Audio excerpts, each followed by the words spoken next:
এটা তো স্ট্রং না। এটা মেবি অনলাইন শো ফ্ল্যাশ টকের সঞ্চালিকা হিসেবে পরিচিত মুখ তমা রশিদ। বিভিন্ন সময় অভিনেতা অভিনেত্রীদের ইন্টারভিউ নিতে দেখা যায় তাকে। তবে সম্প্রতি একটি পর্বে অশ্লীল শব্দ চয়নের অভিযোগে তোলপাড় শুরু হয়েছে সামাজিক যোগাযোগ মাধ্যমে।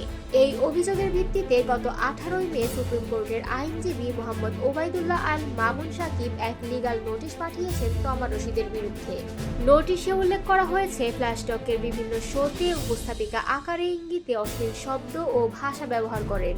সেই ভিডিওগুলো ইউটিউব, ফেসবুক এবং অন্যান্য অনলাইন প্ল্যাটফর্মে ছড়িয়ে পড়ছে, যা পারিবারিক ও সামাজিক পরিবেশকে প্রশ্নবিদ্ধ করছে।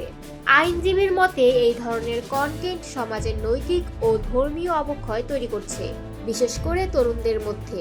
নোটিশে আরও বলা হয়েছে, আগামী 3 দিনের মধ্যে সব অশ্লীল কন্টেন্ট সরিয়ে ফেলা না হলে তার বিরুদ্ধে আইনগত ব্যবস্থা নেওয়া হবে। এখানেই শেষ নয়, লিগ্যাল নোটিশে তমাকে ভবিষ্যতে এমন কন্টেন্ট নির্মাণ থেকে বিরত থাকার অনুরোধ জানানো হয়েছে। তা না হলে তার বিরুদ্ধে রাষ্ট্রীয় আইনের আওতায় মামলা করা হবে বলেও সতর্ক করে দেওয়া হয়েছে। তমা রশিদের পক্ষ থেকে এখন পর্যন্ত কোনো সরকারিভাবে প্রতিক্রিয়া জানানো হয়নি। তবে এই নিয়ে সামাজিক মাধ্যমে চলছে নানা মিশ্র প্রতিক্রিয়া।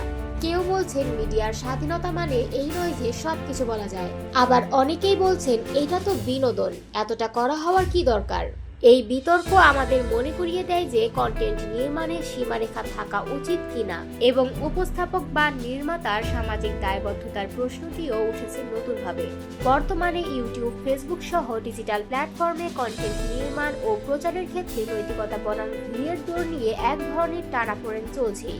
তমা রশিদের এই ঘটনা আরও একবার আলোচনায় নিয়ে এসেছে কন্টেন্টের সীমা কোথায় এবং কারা নির্ধারণ করবে এই সীমারেখা।